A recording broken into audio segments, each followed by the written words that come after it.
ここに具徳釈の親鸞喜ばしいかな。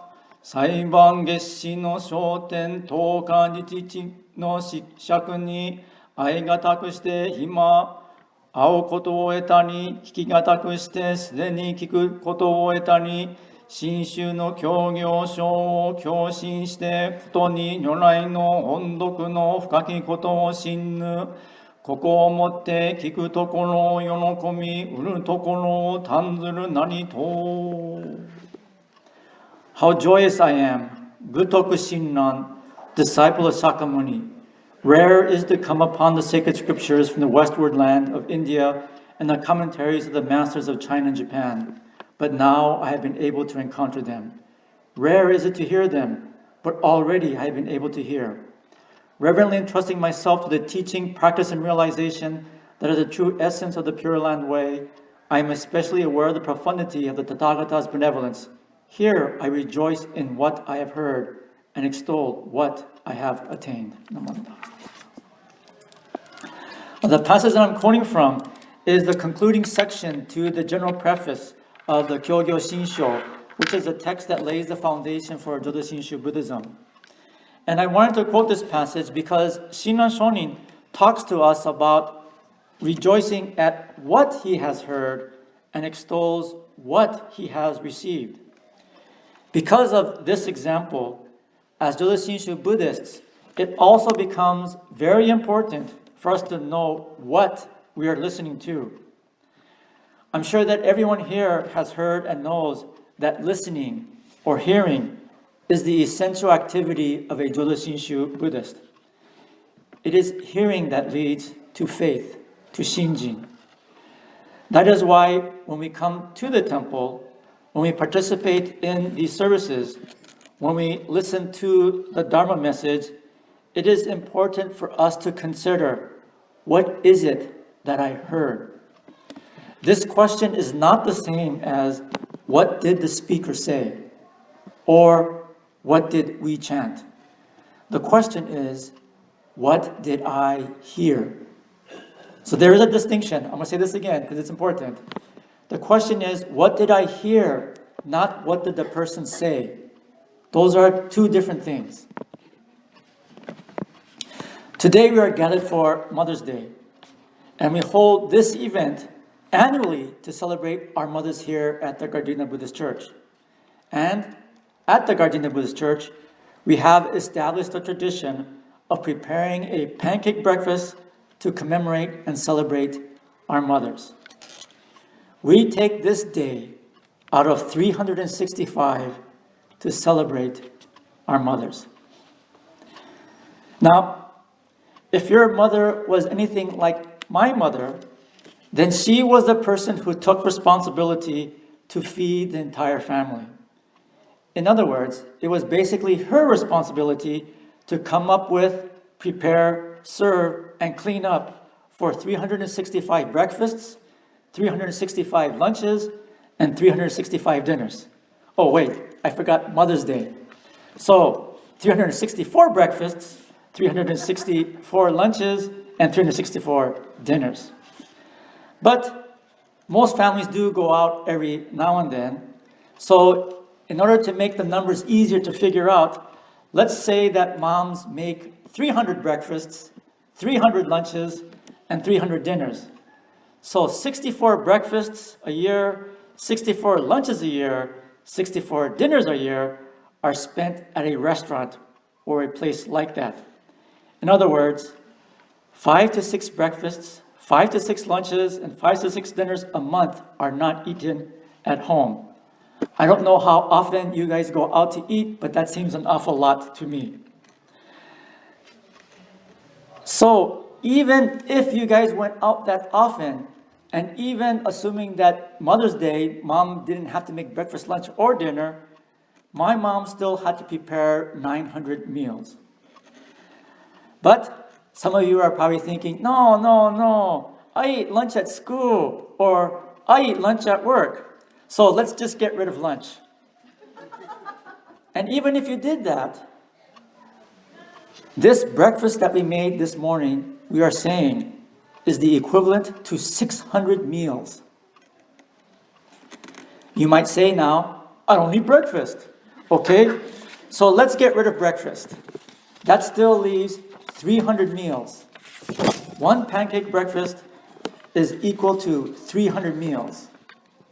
That doesn't hardly seem fair at all. Despite not being fair, why do you suppose that mothers seem to enjoy Mother's Day breakfasts so much?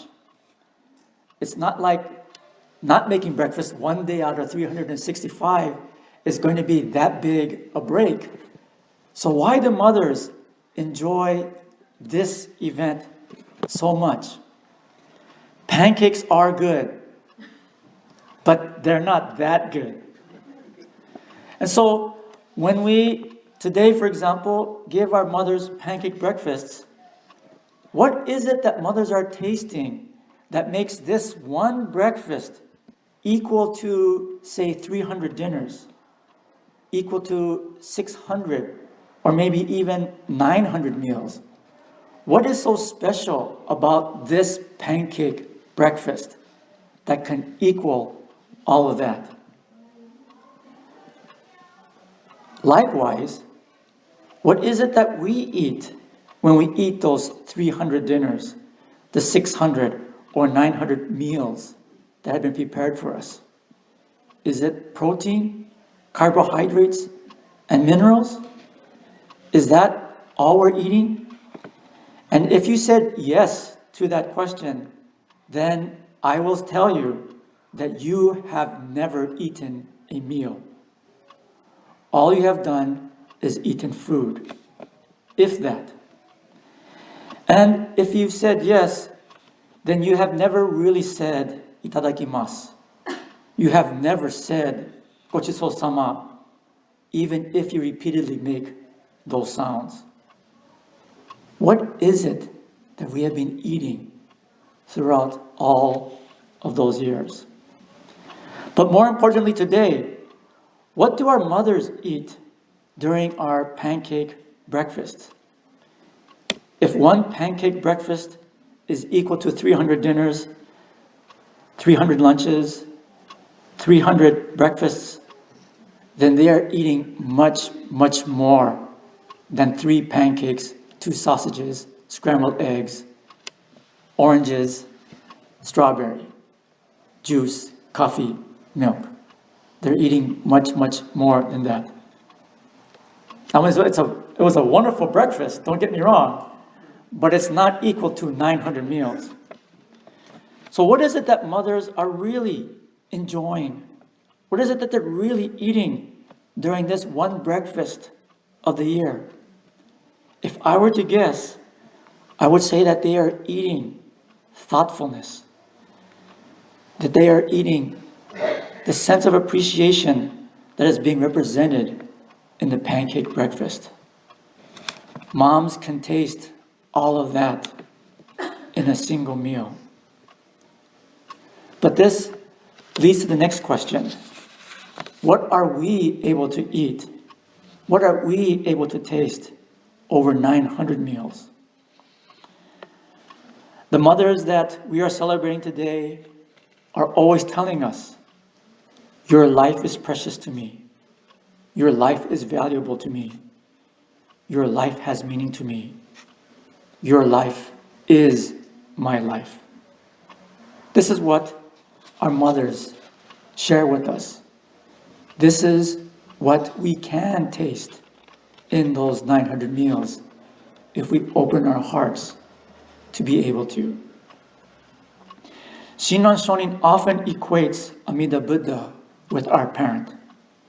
These words, your life is precious, your life is valuable, your life is meaningful, your life is immeasurable, your life is my life, are all part of the word, the name, Namo Amida Butsu, that we are all able to rejoice in.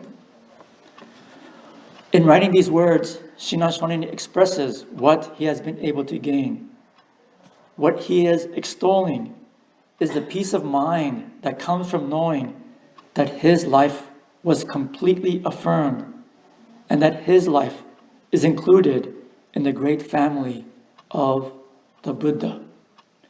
Shinran Shonin goes to the trouble of saying that his name is Shaku Shinran, disciple of the Buddha, Shinran. As we gather here today for this Mother's Day breakfast, hopefully we do not make the mistake of thinking that one breakfast equals everything that our mothers do for us.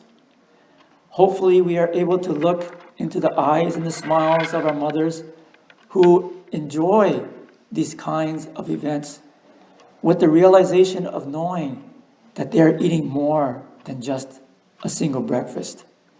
They are able to receive the heart that we are sharing. And hopefully when we are able to see this smile in our mother's eyes and lips, that we are reminded to look more deeply into seeing what it is that we are receiving each and every day that we are able to share our lives with our mothers. If your parents are physically no longer with us, then still to be able to receive the heart that our moms have always shared with us, the heart that they continue to share with us, the heart that lets us know that my life does indeed have meaning and value, the heart that mothers share with us that moves us to come to the temple, that moves us to hear Namo Amida Butsu, and helps us to understand that the heart of Amida Buddha is the heart of our mother, the heart that tells us that this life of ours is indeed something that a mother, that a Buddha is willing and able to risk everything for.